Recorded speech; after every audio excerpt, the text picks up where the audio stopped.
मैं डॉक्टर राम कुमार सिंह, हिंदी अध्यापक, आप सभी का इस वीडियो व्याख्यान में स्वागत करता हूं। आज मैं केंद्रीय माध्यमिक शिक्षा बोर्ड नई दिल्ली द्वारा कक्षा 10वीं कोर्स ए के लिए निर्धारित पाठ्यपुस्तक क्षितिज भाग 2 के लखनवी अंदाज का प्रतिपाद्य एवं सार संक्षेप पर प्रकाश डाल रहा हूं। आप सभी एकाग्रता एवं तल्लीनता के साथ सुनेंगे। तो लखनवी अंदाज यह पाठ सुप्रसिद्ध कथाकार यशपाल की रचना है और इस पाठ में लेखक ने एक ऐसे नवाब साहब का वर्णन किया है जो ट्रेन के सेकंड क्लास में यात्रा करते हुए अपनी रईसी का प्रदर्शन करने के लिए खीरे में नमक मिर्च मिलाकर उसे खाते ही नहीं बल्कि सूंघ कर ट्रेन से बाहर फेंक देते हैं। उन्हें देखकर लेखक को यह ज्ञान होता है कि जिस प्रकार केवल सूंघ कर ही खीरे के स्वाद का आनंद उठाया जा सकता है और काल्पनिक रूप से तृप्त हुआ जा सकता है, उसी प्रकार बिना विचार, घटना और पात्रों के नई कहानी भी लिखी जा सकती है। अर्थात वैसे तो बिना कथ्य के कहानी नहीं लिखी जाती है, परंतु यदि ऐसी कहानी लिखी भी जाए तो एक स्वतंत्र रचना के रूप में इसे पढ़ा जा सकता है। इस कहानी में यशपाल उस सामंती वर्ग पर कटाक्ष करते हैं जो वास्तविकता से बेखबर एक बनावटी जीवन शैली का आदी है। इस तरह के लोग जीवन के यथार्थ से दूर कल्पना की दुनिया में जीते हैं और अपनी रईसी का झूठा दिखावा करने में अपनी शान समझते हैं। तो यह रहा कहानी का प्रतिपाद्य। अब मैं इस पाठ का सार संक्षेप बता रहा हूँ। सेकेंड क्लास में यात्रा यानी लेखक सेकेंड क्लास में यात्रा करते हैं। लेखक को पैसेंजर ट्रेन से नज़दीक ही जाना था। उसने सेकेंड क्लास का टिकट ले लिया ताकि भीड़ से बचकर एकांत में नई कहानी के संबंध में सोच सकें और खिड़की से प्राकृतिक दृश्य देखने का आनंद भी ले सकें। नवाब साहब से मुलाकात हुई। गाड़ी छूट रही थी, अतः लेखक दौड़कर एक डिब्बे में चढ़ गया। उस डिब्बे में एक बर्थ पर एक लखनवी नवाब पालथी मार कर बैठे हुए थे। उनके सामने तौलिए पर 2 ताज़े चिकने खीरे रखे हुए थे। लेखक को देखकर उनकी आंखों में एकांत में बाधा उत्पन्न होने का असंतोष उभर आया।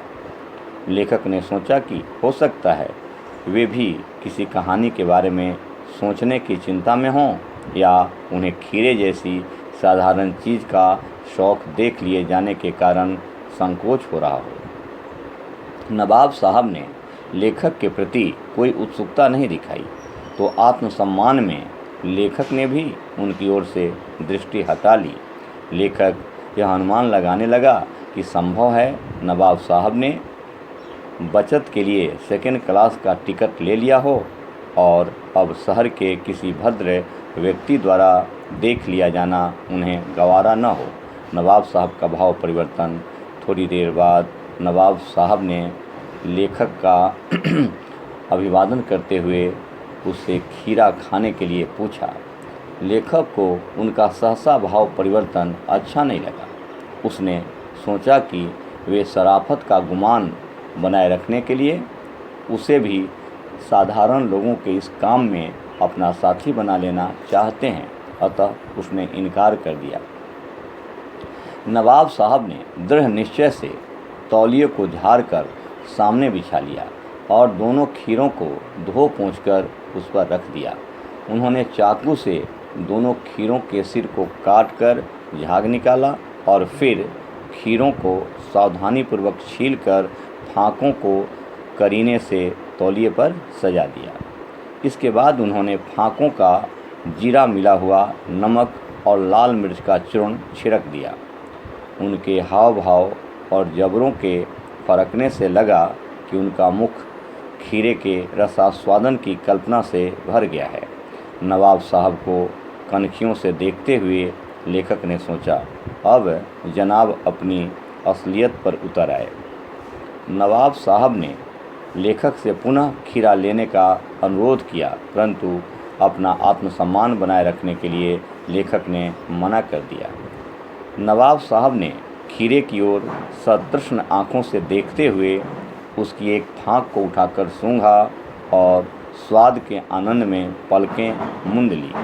उन्होंने अपने मुंह में भर आए पानी को गले के नीचे उतार लिया। इसके बाद उन्होंने फाँक को खिड़की से बाहर छोड़ दिया। इसी तरह वे सारी फाँकों को नाक के पास ले जाकर काल्पनिक रसास्वादन कर खिड़की के बाहर फेंकते गए।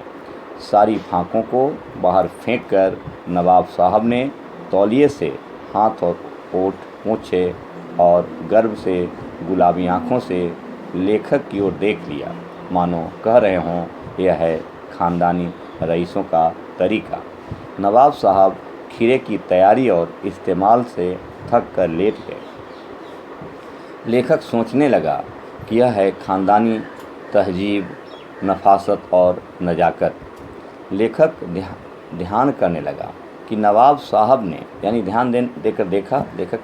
लेखक ध्यान करने लगा कि नवाब साहब के इस तरीके को सुगंध और स्वाद की कल्पना से संतुष्ट होने का सूक्ष्म, बढ़िया और अमूर्त तरीका तो माना जा सकता है, परंतु इससे उदर की तृप्ति तो नहीं हो सकती। नवाब साहब ने डकार ली और कहने लगे कि खीरा स्वादिष्ट तो होता है पर आसानी से पचता नहीं है। यह सुनते ही लेखक के ज्ञान चक्षु खुल गए।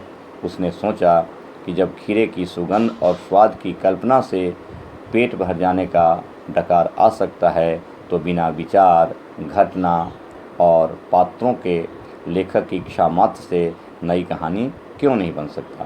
तो यह रहा कहानी का सार संक्षेप एवं कहानी का प्रतिपाद्य। आज इतना ही, धन्यवाद।